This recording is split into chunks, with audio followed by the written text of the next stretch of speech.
Kita fokus dulu. Pesan udah pernah di kelas ini? Udah nggak? Tangan ya, tangan. Oke. Ketika ibu mengatakan tepuk satu kali, berarti satu. Tepuk dua kali, tepuk tiga kali, tepuk empat kali. Nah, untuk tepuk empat kali ini temponya agak sedikit berbeda ya.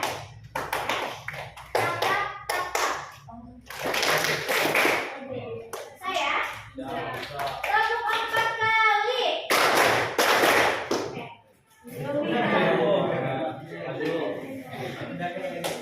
Tepuk lima kali temponya sama seperti tepuk empat ya. Tepuk lima kali. Bisa ya, kita ulang. Tepuk satu kali, tepuk dua kali, tepuk tiga kali, tepuk empat kali, tepuk lima kali. Kita ulangi lagi ya. Siap, fokus, jangan sampai lebih, jangan sampai kurang. Temponya juga diatur. Siap ya. Tepuk satu kali, dua kali, tiga kali, empat kali, tepuk lima kali, dua kali.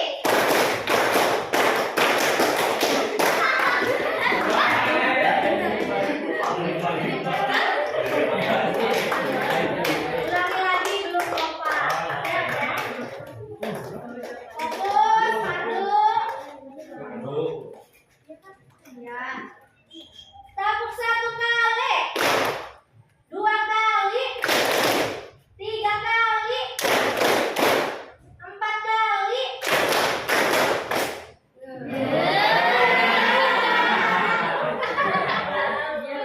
Ulangi lagi sampai kompak. Siap, fokus ya, berarti kalian belum fokus kalau begini. Belum siap belajar. Siap ya. Tepuk satu kali, dua kali, tiga kali, empat kali,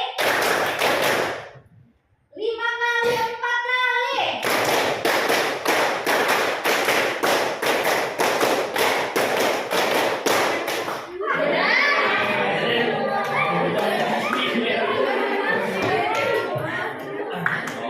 Tepuk empat kali.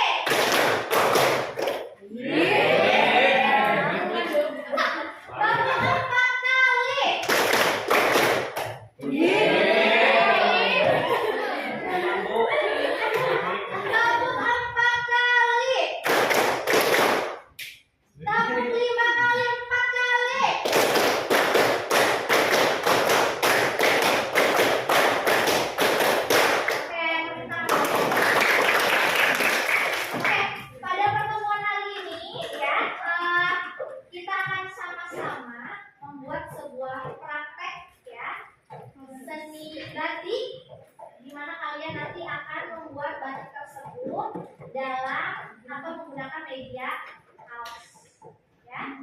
Kaos dan bahannya sudah kalian bawa? Sudah. Ya. Jangan sampai ada yang tertinggal, ya. Karena ada satu bahan yang tertinggal itu akan berpengaruh terhadap hasil yang akan kalian sampaikan nanti. Gitu ya.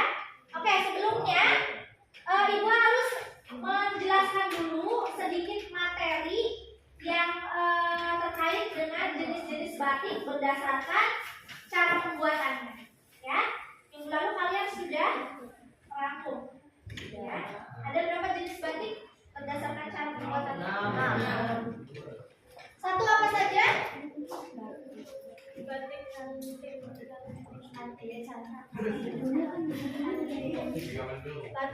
cantik, batik tulis atau cantik.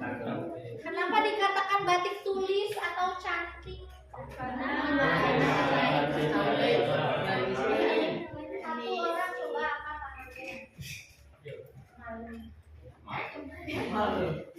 Iya. Karena masih menggunakan alat cutting tradisional. Karena masih menggunakan alat seperti cutting. Ya. Oke, batik tulis itu adalah batik yang proses pembuatannya masih tradisional atau sangat sederhana karena menggunakan tenaga manusia. Ya. Alat yang digunakannya untuk menulis batik tersebut atau mengambil malam atau lilin yang dilelehkan lalu dituliskan ke selembar kain itu dinamakan canting. Makanya dikatakan sebagai batik canting atau batik tulis. Ya. Nah, kenapa batik tulis ini pembiayaannya atau ketika kita mau membeli batik tersebut biayanya itu mahal, lebih mahal dibandingkan dengan batik-batik yang lain. Karena alasannya itu tadi masih menggunakan tenaga manusia, di mana prosesnya pun tidak akan secepat membuat batik yang lain. Ya, mungkin bisa sehari semalam atau lebih dari itu, ya, itu bisa. Dan juga masih menggunakan tenaga manusia. Jadi masa iya sih tenaga manusia dibayar dengan segitu murahnya, ya? Beda halnya dengan ketika kalian sudah membuat batik menggunakan alat yang lebih canggih, ya. Itu mungkin proses pembiayaan untuk kita beli akan jauh lebih murah dibandingkan dengan batik tulis, ya, yang masih menggunakan alat-alat yang masih sederhana atau menggunakan tenaga manusia, ya. Itu adalah batik tulis. Lalu yang kedua apa? Batik cap.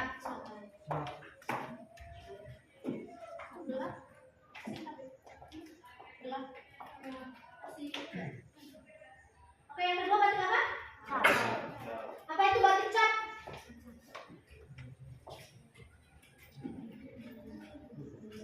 Atau ini biasa dikatakan sebagai batik stempel. Kenapa dikatakan batik stempel? Karena dicap atau distempel menggunakan alat seperti stempel kertas, ya, cuman ukurannya jauh lebih besar, yaitu 20 x 20 cm. Ya, itu adalah batik cap. Masih menggunakan tenaga manusia, ya, atau juga ada alat yang lebih canggih, ya, sudah menggunakan mesin, tapi termasuknya ke dalam kategori batik cap, ya. Tapi ini alatnya sudah lebih modern dibandingkan dengan batik tulis, ya, yang memang 100% masih menggunakan tenaga manusia, ya. Lalu yang ketiga apa? Batik kombinasi. Kombinasi antara apa? Batik tulis dengan batik cap. Nah, batik cap ini tadi seperti yang Ibu katakan ukurannya hanya 20 x 20 cm setiap kali mencap di kain, ya. Jadi ukuran kain itu kan pasti berbeda-beda, tidak mungkin sesuai dengan ukuran yang ada di alat capnya, ya. Maka dari itu pasti ada beberapa bagian yang kosong di dalam batik tersebut. Jadi kalau misalnya ada bagian yang kosong itu tidak akan terlihat indah. Makanya bagian kosong itu nanti bisa dikombinasikan dengan batik tulis atau batik canting, ya, menggunakan ukiran atau yang digunakan oleh tenaga manusia, ya. Karena kalau pakai tenaga manusia itu kan menggunakan feeling, kira-kira ukurannya sekian, ya, sampai akhirnya bisa bagian kosong itu terpenuhi, ya, tidak ada bagian yang kosong lagi. Nah, itu namanya batik kombinasi, ya. Lalu yang keempat ada batik ikan celup. Ikat atau celup, atau juga ada yang mengatakan batik jumputan, atau juga tie-dye, ya, banyak sekali aliasnya, ya. Batik ikat, kenapa dikatakan batik ikat? Ya, karena nanti motif yang ditimbulkan itu adalah dari hasil ikatan, ya, ikatan entah itu menggunakan karet gelang ataupun menggunakan tali rapian, ya. Terus kenapa dikatakan batik celup? juga bisa menggunakan proses pencelupan dalam pewarnaannya atau bisa juga dituangkan. Ya, itu bisa dicelup. Lalu batik jumputan, kenapa dikatakan jumputan? Karena memang ada bagian kain yang akan dijumput. Dijumput itu artinya di apa ya? Dicomot apa ya? Dicomot, dijumput. Ya. Nah, bagian inilah yang nanti bisa kalian gunakan, ya, jumputan ini bisa mungkin dengan cara memutar, ya, dijumput. Entah itu porosnya di bagian bawah, di bagian tengah, ya, ataupun bisa di bagian atas. Lanjut ke batik yang selanjutnya apa?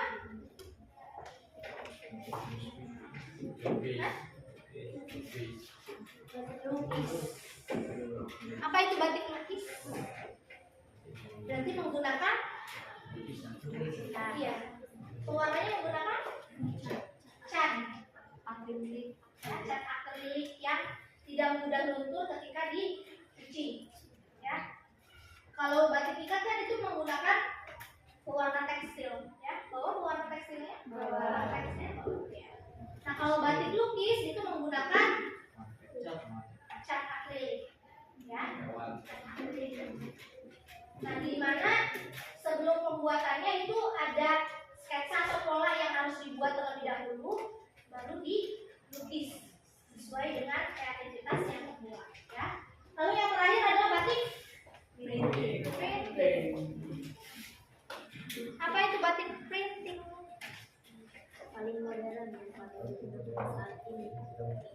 Batik yang paling modern, ya, dari keseluruhan batik yang ada di depan kalian. Ya, kenapa dikatakan paling modern? Karena sudah menggunakan alat. Batik cat juga pakai alat, tapi ini udah langsung ya, print.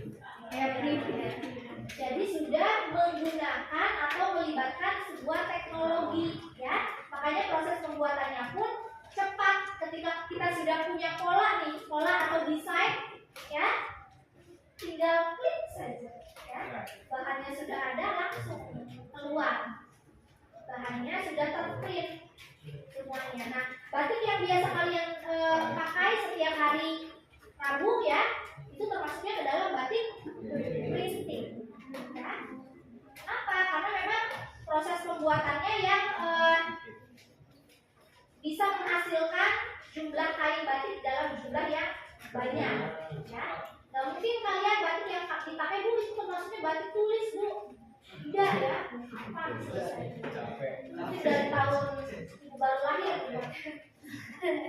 Kalau mengakomodir seluruh siswa yang ada di luar, ya.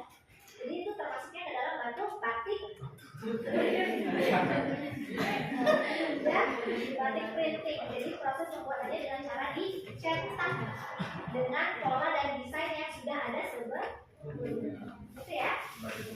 Sampai sini ada yang mau ditanyakan? Tidak ada? Oke. Untuk lebih memahami, kita sekarang mau langsung praktek, ya. Tapi tolong dengarkan dulu proses yang akan Ibu sampaikan, biar nanti kalian pada saat praktek tidak salah dalam pembuatannya, ya. Karena ada beberapa tahapan.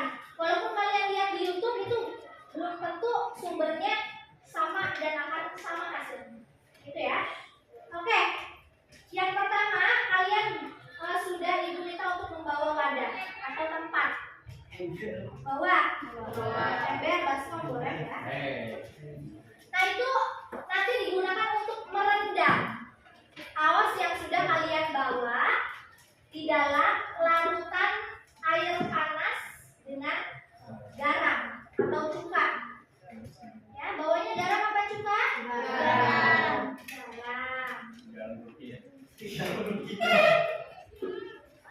Siapa namanya? Aura. Aura, fungsi garam itu buat apa sih? Batik jemputan asin dimakan. Apa coba? Apain Bu pakai garam? Nah, itu ada fungsinya ya, garam di situ. Apa kira-kira? Logikanya aura atau apa?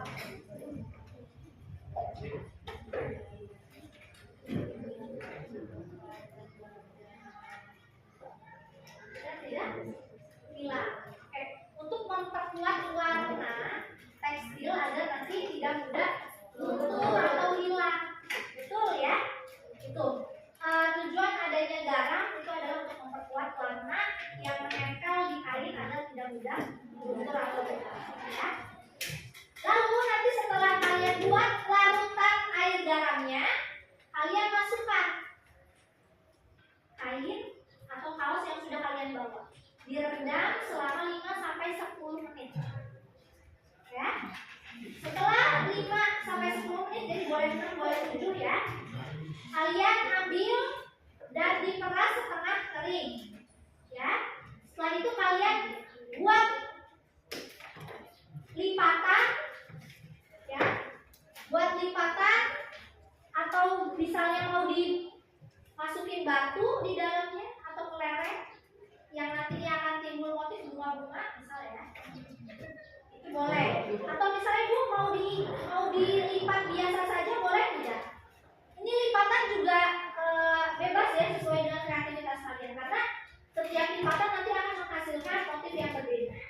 Ya. Misal dilipat.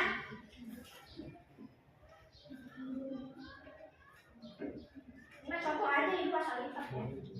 Nanti tinggal kalian ikat menjadi beberapa ikatan, ya. Nah di setiap ikatan ini kalian berikan warna yang berbeda kalau bisa biar motifnya lebih muncul, lebih timbul, ya. Atau juga tadi boleh menggunakan batu ya, batunya dimasukin diikat pakai karet gelang, ya.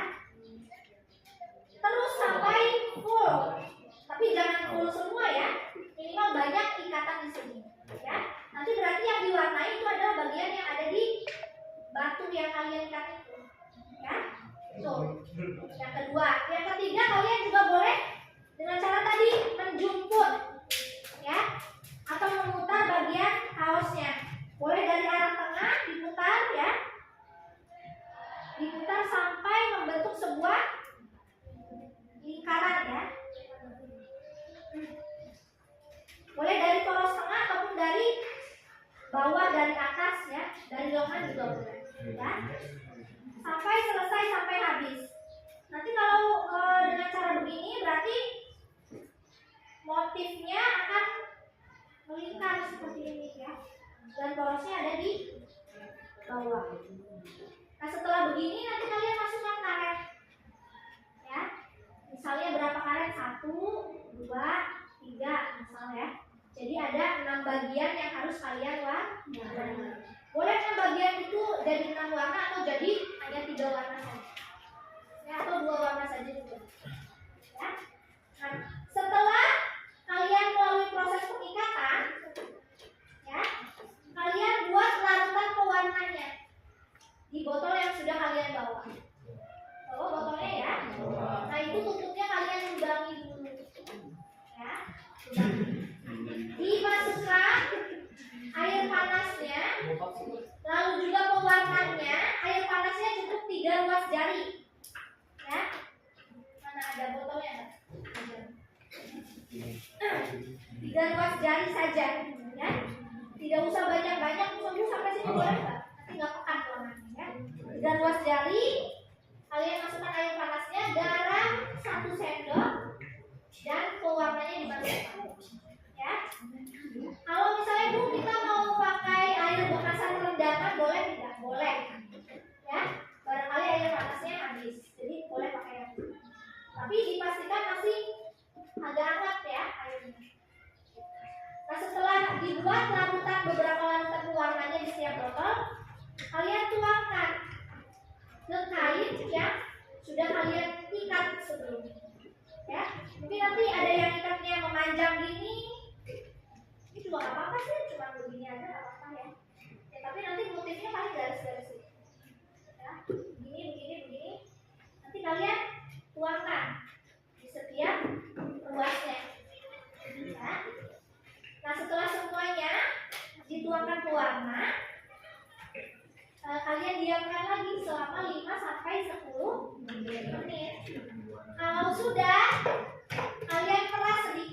jangan begini kan kerasnya sampai ya, tidak usah keras-keras, cukup dipijit pelan-pelan ya, dipijit pelan-pelan sampai airnya keluar ya, karena air yang keluar pun nanti sebetulnya air sudah bening karena pewarnanya sih sudah meresap ke dalam kain gitu ya. Nah kalau sudah nanti dibuka ikatannya, kalian jemur menggunakan hanger atau gantungan baju ya, tapi jangan langsung di bawah sinar matahari ya, nanti soalnya akan mengkerut kalau langsung panas gitu ya. Ada pertanyaan baru ya? Ada pertanyaan? Oh ibu tuh ada satu alat yang lupa nggak ibu? Mau kresek nggak? Oh